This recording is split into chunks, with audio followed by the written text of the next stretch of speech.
मित्रांनो, लक्ष्मीच्या पावलांनी या मालिकेच्या आजच्या भागामध्ये कला रूममध्ये येत अद्वैतला म्हणते, चांदेकर, अरे हुरडा पार्टी खरंच खूप छान झाली, अगदी जगात भारी, असं ती खूप आनंदाने म्हणते. त्यावेळी अद्वैत म्हणतो की मंडळ आभारी आहे. त्याचवेळी आता ती विचारते, पण मला सांग ना, तुला ही हुरडा पार्टीची आयडिया कुठून सुचली रे? मग आता अद्वैत म्हणतो की हा प्रश्न खरं तर तुला पडायलाच नको आहे, कारण कोण आहे मी? त्याचवेळी ती म्हणते, द ग्रेट अद्वैत चांदेकर आहे ना, आणि तेच मी कसं विसरेन. त्याचवेळी आता ती पुढे म्हणते, आता तू खरं सांग, हा मी तुझ्याकडे पार्टी मागितली होती म्हणून त्या निमित्ताने सर्वांसाठी हुरडा पार्टी केली, बरोबर ना?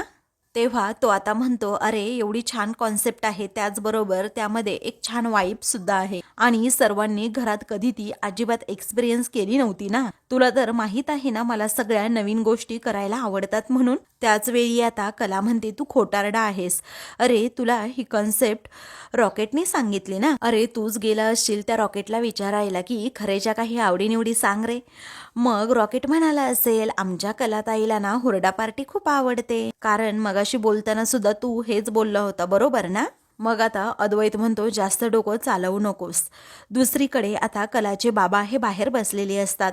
कलाची आई त्यांच्यासाठी चहा घेऊन येत. त्याचवेळी कलाचे बाबा म्हणतात, संगे, अगं 3 महिन्यापासून मी काही पैसे जमवलेत, आपण लवकरात लवकर जाऊन जावई बापूंना द्यायला हवेत. त्याचवेळी संगीता म्हणते, हो बरोबर आहे हो तुमचं. अहो माझ्या डोक्यात सुद्धा ना केव्हापासून हाच विचार चालला होता, पण आता तुम्ही जा आणि पटकन देऊन या. त्यानंतर कलाचे बाबा म्हणतात की माझ्या मनात एक विचार आहे, कारण ज्या पद्धतीने आपण हे पैसे जमा करायला लागलोत ना, त्याच पद्धतीने आपण जर करायला लागलो तर आयुष्य सरलं तरी आपल्याला हवे तेवढे पैसे मिळणार नाहीत. म्हणजे काहीतरी जोड व्यवसाय किंवा जोडधंदा करायला हवा. त्याचवेळी आता काजल वाव वाव वाव खरे बाई असं करत तेथे येते आणि म्हणते की अख्ख्या कोल्हापुरामध्ये तुमच्या हाताला जेवढी चव आहे ना, तेवढी चव कशालाच नाही. अहो एवढा साधासा शिरा किती कमाल झालाय. त्यानंतर आता संगीता म्हणते, देवा. मग ते दोघेही घाबरतात आणि काय झालं विचारतात. तेव्हा ही आयडिया अगोदर मला का नाही सुचली, असं संगीता म्हणते. मग आता संगीता म्हणते, आपल्या कोपऱ्यावर 2 कॉलेज आहेत, ते शिकण्यासाठी बाहेरगावचे खूप विद्यार्थी येतात आणि मग त्यांना असं घरचं जेवण मिळत नाही, त्यांना मी टिफिन देणार. मग आता काजू जाईल ना कामाला कॅफेमध्ये, तेव्हा ती जाता जाता देईल तिथे टिफिन. मग आता कलाचे बाबा म्हणतात, तशी कल्पना खूप चांगली आहे. तेव्हा आता काजल म्हणते, खरे बाई बरोबर आहे तुमचं, आणि तुमच्या हातची चव एखाद्याने चाखली ना तर बाहेर कुणी कुठे खाणारच नाही, हा आपला शब्द आहे ना, असं म्हणून त्याला सांगत असते की तुम्ही करा, पण अगोदर जेवढं झेपताय ना तेवढंच करा, नाही तर उगीच आजारी पडाल. तेव्हा आता कलाचे बाबा म्हणतात, हो बरोबर आहे, कारण काजे तू बरोबर बोलतीये, अगं माझ्या डोक्यात सुद्धा हेच सुरू होतं आता. तेव्हा संगीता म्हणते, तुम्ही अजिबात काळजी करू नका, कारण मी एवढं सोसलंय, अजूनही एवढी खमकी आहे मी. तेव्हा माझं ठरलंय, मी हे करणारच आहे, असं संगीता म्हणते. त्याचवेळी कलाचे बाबा विचारतात, ठरलं कसं? अगं बिझनेस करायचं म्हटल्यानंतर खूप गोष्टी येतात त्यामध्ये, त्यासाठी भांडवल सुद्धा लागेल. तेव्हा काजल म्हणते, हो बरोबर आहे आई. मग संगीता म्हणते, तुम्ही अजिबात काळजी करू नका, ते मी सगळं काही बघून घेईल माझं, आणि कलाला सुद्धा फोन करून याबद्दल सांगते, तिला ही आयडिया खूप आवडेल. त्यानंतर ती लगेच कलाला फोन करते. इकडे कला अद्वैत बरोबर वाद घालत असते, परंतु आईचा फोन आल्यामुळे ती जरा बाजूला जाते. कॉल रिसीव्ह करत विचारते, काय गाई काय झालं? मग आता संगीता म्हणू लागते, कसं आहे ना अगं कला, माझ्या डोक्यात एक आयडिया आहे. अगं कोपऱ्यावर 2 कॉलेज आहेत ना आपल्या इथे, मग मी काय करते की त्यांच्यासाठी टिफिन सुरू करते. बाहेरगावची मुलं आहेत ना, त्यांना घरचं खायला मिळत नाही, मग टिफिन सुरू केल्यानंतर गाठीशी 4 पैसे सुद्धा राहतील. तेव्हा ही आयडिया तर चांगली आहे, परंतु हे सगळं करताना ना आई तुझी खूप दगदग होईल, कारण तू एकटीने हे सगळं कसं करणार आहेस? तू आता तर आजारपणातनं उठलीस, त्यामुळे कल्पना चांगली आहे, पण नको करूस, गरज नाहीये त्याची. मग आता संगीता म्हणते, अद्वैतरावांचं कर्ज फेडायचंय ना, तू उगीच आता नाही नाही करू नको हा. आणि हे बघ, तुला विचारत नाहीये, मी सांगतीये, मी फोन अशासाठी केलाय की तुझ्या कानावर ही गोष्ट मला फक्त घालायची होती. अगं इथे बाबा आणि काजू सुद्धा अगदी काळजी करतायत, पण कुणीही काळजी करू नका, कारण मी खमकी आहे. मला फक्त किती सामान लागेल, त्याचं प्रमाण किती असेल, त्याचा हिशोब दे, बाकी काही नाही. असं म्हणून आता संगीता आपला फायनल निर्णय कलाला सांगते आणि विचारते, आता ठेवू का फोन? मग आता कला ही फोन ठेवते आणि खूप डिस्टर्ब असते, कारण आई आता पुन्हा काम करणार आणि पुन्हा आजारी पडणार असं कलाला वाटत असतं. तेव्हा आता तिचा पडलेला चेहरा पाहून अद्वैत विचारतो, काय ग, काय झालं? तेव्हा आता ती म्हणते, काय आहे ना रे चांदेकर, आई म्हणतीये की डब्यांचा व्यवसाय सुरू करायचा आहे आणि म्हणून मला टेन्शन आले. आता मी इथे आनंदात आहे, तिकडे आईबाबांना साध्या मूलभूत गरजा पुरवण्यासाठी सुद्धा किती धडपड करावी लागतीये. आता मला पगार मिळतो, पैसे मिळतात, पण मी ते घरी देऊ शकत नाही. माझ्या मनात कितीही जबाबदारी घ्यायचं असेल ना, तरीही ती मी घेऊ शकत नाही. त्याच वेळी आता अद्वैत विचारतो, काय जबाबदारी तू घेशील, परंतु ते तुला जबाबदारी घेऊ देतील का? म्हणजे प्रश्न त्यांच्या स्वाभिमानाचा आहे ना, म्हणून मी विचारतोय. आणि मला असं वाटतं त्यांच्याकडे स्किल आहे, मग आपण त्यांना मोटिवेट करायला हवं. त्यांना करू देत, आपण त्यांना लागेल ती मदत करूयात, चालेल ना?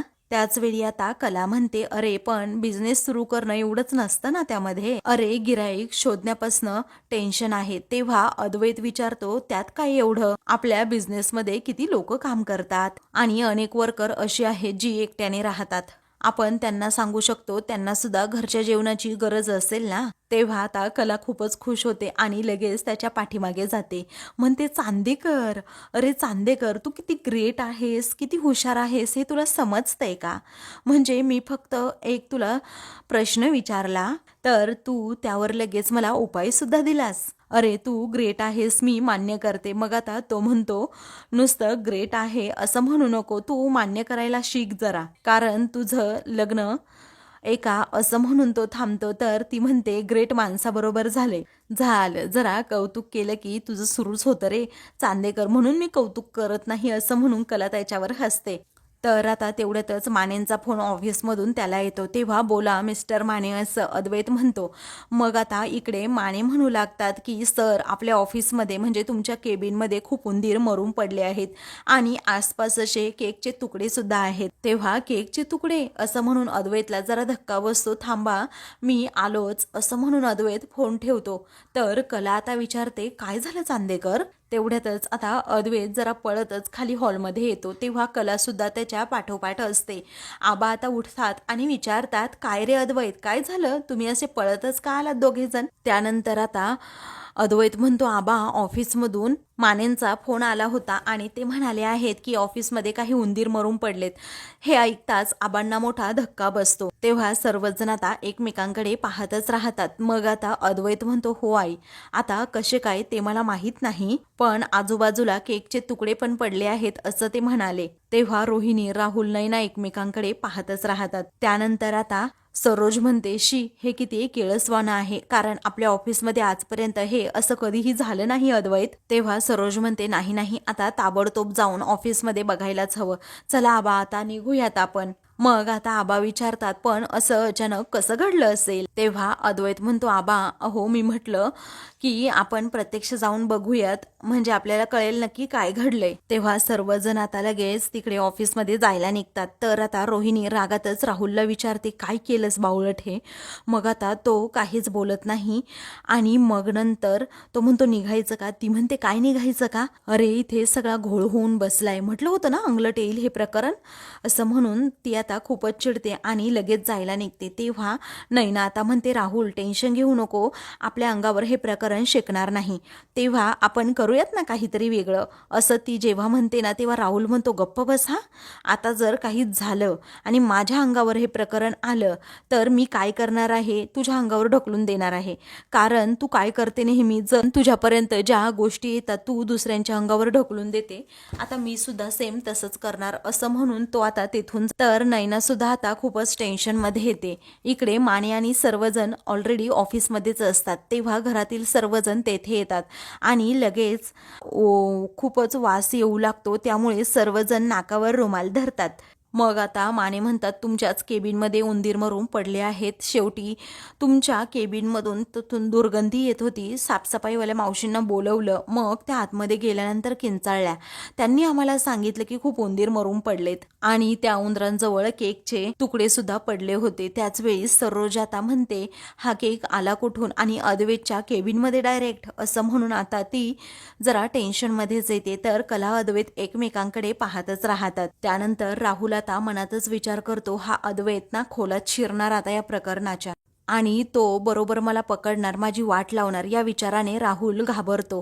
त्यानंतर रोहिणी मनात विचार करते कशाला हा उगीच घोळ घालत असेल ना, कळतच नाही.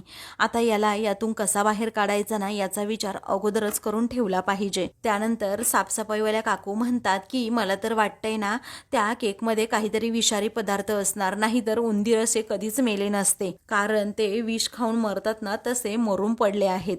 आणि उंदीर मेलेत म्हटल्यानंतर या केकमध्ये नक्कीच काहीतरी विषारी असणार, कारण उंदीर तर काही सुद्धा पचवू शकतात, ते विष असल्याशिवाय मरायचे नाहीत. तेव्हा कलाला आता आठवतं की तो केक खाली तेथे पडला होता, त्या केकमध्ये खरंच विष असेल का हाच प्रश्न आता तिला पडलेला असतो आणि ती आता खूपच घाबरलेली असते. इकडे रोहिणी आता राहुलला लगेच म्हणते की काहीतरी करायला हवं, नाहीतर हे प्रकरण तुझ्यावरच उलटेल. त्यानंतर तेथे आता रजनी येते आणि म्हणते आबा हो मी किती वेळेस सर्वांना कॉल करते परंतु कुणीच कॉल रिसीव करत नाही, आता मला राहवलं नाही म्हणून मी आले. त्याचवेळी आता नैनासुद्धा तिच्याबरोबर आलेली असते. तेव्हा काय झालंय का इथे असं ती विचारते. तेव्हा आता रोहिणी म्हणते अगं रजनी ते उंदीर मरून पडलेत आणि त्यांच्या आजूबाजूला केक आहे, वर त्यांनी केकच खाल्ला असेल असं वाटतंय. या बाई बोलतायत त्याप्रमाणे जर खरंच असेल तर काय त्या केकमध्ये विष होतं का, असं म्हणून आता रोहिणी नको ते बोलू लागते. मग आता ती म्हणते असं कसं होऊ शकतं, त्या केकमध्ये विष तरी येणार कुठून. मग त्यानंतर रोहिणी आता आवाज चढवूनच विचारते मला सांग अगं कला त्या केकमध्ये विष आलं तरी कुठून. तेव्हा कला आता खूपच घाबरते, तिला काय बोलावं सुचत नाही. मग आता ती म्हणते मी, असं म्हणून आता ती काहीतरी पुढे सांगणार होत असते, परंतु आता रोहिणी तिला बोलूच देत नाही. ती म्हणते मला सांग स्पष्टपणे तू टाकलं होतं का त्या केकमध्ये विष. तेव्हा राहुल सुद्धा विचारतो तूच ती पार्टी ऑर्गनाईज केली होती बरोबर ना कला. ती म्हणते हो मीच केली होती. मग तू तो केक कोणत्या बेकरीमधून ऑर्डर केला होता मला सांग, म्हणजे मी तपास करतो. मला त्या बेकरीचा ॲड्रेस दे, हवं तर मी लगेच तिथे जातो आणि पाहतो. मग आता कला म्हणते अरे मी स्वतः केला होता घरी तो केक. हे ऐकून सर्वांना मोठा धक्काच बसतो, सर्वजण तिच्याकडे पाहू लागतात. मग आता रोहिणी म्हणते याचं गांभीर्य तुला कळतंय का, अगं तो विषारी केक तू बनवला होता असं म्हणतीये घरी, परंतु हे उंदीर मेले आहेत, जर अद्वैतने खाल्ला असता तर मग काय झालं असतं अद्वैतचा. अगं त्या केकमध्ये विष होतं कला, असं कसं होऊ शकतं, तुला या परिस्थितीचं गांभीर्य कळतं की नाही. मग आता सर्वजण घाबरलेले असतात. तेव्हा आबा म्हणतात की रोहिणी उगीच तोंडाचा पट्टा सुरू करू नकोस, तू काय बोलतीये तुला तरी कळतं का. त्याच वेळी राहुल म्हणतो आबा पण एवढं भयंकर घडतंय हे सगळं, आणि त्यात कलाच म्हणाली ना आत्ता की तिनेच बनवला होता तो केक घरी. आता देव जाणे बाबा नक्की काय काय घडतंय इथे, कळतच नाही आम्हाला तर. त्यानंतर सरोज आता रागातच पुढे होते आणि कलाला जाब विचारू लागते काय ग काय चाललंय काय तुझ्या डोक्यात, अद्वैतला तू संपून टाकणार होतीस की काय. माहित आहे फक्त आणि फक्त चांदेकरांच्या प्रॉपर्टीवर तुझा डोळा आहे. तेव्हा कला म्हणते नाही हो मॅडम असं काही नाहीये. मग पुढे आता सरोज नको ते आरोप कलावर करू लागते आणि म्हणते की आता तुझी डाळ शिजत नाही म्हटल्यानंतर एक एक करून चांदेकरांना तुला मारून टाकायचंय बरोबर ना. तेव्हा आता कला विचारते सरोज मॅडम अहो तुम्ही हे काय बोलताय, कळतंय का तुम्हाला. मग आता सरोज ही सनकन कलाच्या कानाखाली मारणार असते. त्याचवेळी कला तिचा जोरात हात पकडत म्हणते सरोज मॅडम. तेव्हा कलाने सरोजचा हात पकडल्यानंतर आता सर्वजण तिच्याकडे पाहू लागतात. सर्वांना आश्चर्याचा धक्काच बसलेला असतो. मग कला आता अगदी प्रेमाने सांगते की सरोज मॅडम अहो खरंच मी काहीही केलेलं नाहीये आणि माझ्या मनात असा विचार तर कधीच आयुष्यात आला नाही. मग आता कला स्वतःचं एक्सप्लेनेशन देऊ लागते की मी असं काही केलं नाही. अद्वैत कलाकडे पाहतच राहतो. इकडे राहुल आणि रोहिणीने मात्र आता भडकवून दिलेलं असतं आणि ते दोघे मात्र गालातच हसत असतात. त्यानंतर कला म्हणू लागते चांदेकरच्या जीवावर जर काही बेतलं तर नेहमी मी माझ्या चंगावर घेत असते, पण मी त्याला मारण्याचा प्रयत्न असा कधीच करणार नाही. तेव्हा सरोज आता म्हणते की जर तू हे केलं नाही मग झालंच कसं सांग ना अगोदर मला. मग आता कला म्हणते केकमध्ये विष आलं कसं ते मला माहीत नाही, परंतु मी त्या केकमध्ये व्हॅनिला इसेन्स घातला होता आपल्याच घरचा आणि तो एक्सपायर झाला असेल तर मला बघावा लागेल, पण त्याने एवढा फरक पडेल असं मला तर वाटत नाही. मग आता सरोज तिचा जोरातच हात पकडत म्हणते हे तू केलंय हे आता स्पष्टपणे कबूल कर जरा, असं म्हणून ती कलाला आता खूपच होते. त्याचवेळी अद्वैत हा पुढे येतो आणि म्हणतो आई तू शांत हो. मग आता सरोज खूपच रागात म्हणते माझ्यासारखी वाईट कोणी नसेल, खरंच सांग मला नक्की काय आहे हे प्रकरण. तेव्हा अद्वैत आता मध्ये पडतो, परंतु सरोज ऐकत नाही. ती रागातच त्याला म्हणते तू एकदम गप्प बस हा अद्वैत, अजिबात मध्ये पडायचं नाही समजलं. तेव्हा आबा म्हणतात सरोज अगं शांत हो. तेव्हा सरोज खूपच चिडते आणि म्हणते आबा मी कसं शांत व्हायचं तुम्हीच सांगा ना. अहो माझ्या मुलाच्या जीवावर आज जर बेतलं असतं तर मग मी काय केलं असतं. अहो हिला काही अक्कल आहे की नाही, असं म्हणून ती कलावरच दोष लावते. तेव्हा अद्वैत म्हणतो आई मला काही झालेलं नाहीये. मग सरोज म्हणते अरे बाळा जर तू केक खाल्ला असता आणि तुला काही झालं असतं म्हणजे. त्याचवेळी तो म्हणतो नाही ना झालं पण काही. तर कलाला या गोष्टीचं आता खूप टेन्शन आलेलं असतं की काय करावं. तर रोहिणी अजूनच भडकवून देण्याच्या प्रयत्नात असते. मग आता ती म्हणते डॅड सरोज वहिनी म्हणती ना ते बरोबर आहे. अहो जिने केक बनवला तर पहिली शंका तिच्याकडे जाणं साहजिक आहे ना.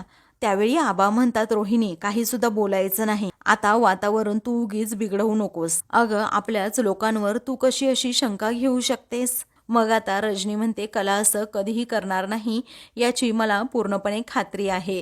त्यावेळी अद्वैत आणि आबांना सुद्धा आता रजनीचं हे म्हणणं पटत असतं की कला असं कधीच करू शकत नाही. मग आता आबा विचारतात पण हे झालंच कसं ना कळत नाही. अद्वैत म्हणतो आबा एक काम करूयात आपण पोलिसांना सांगूयात या सगळ्या प्रकरणाबद्दल. सरोज म्हणते हो सांगूयात. त्याचवेळी सर्वजण हो असं म्हणतात. रोहिणी राहुल आणि त्याचबरोबर नैना घाबरतात. नैना म्हणते की राहुल अरे जर पोलिसांपर्यंत हे प्रकरण गेलं तर आपली वाट लागेल रे. त्याचवेळी आता रोहिणी मनात विचार करते अरे बापरे हे तर आता आमच्यावरच उलटतंय. तेव्हा राहुल आता म्हणतो दादा अरे पोलीस इन्व्हेस्टिगेशन वगैरे कशाला उगीच, कारण कला आता म्हणाली ना त्या व्हॅनिला इसेन्समध्ये काहीतरी खराबी असेल म्हणून, किंवा तो एक्सपायर झाला असेल म्हणूनच गडबड झाली सगळी.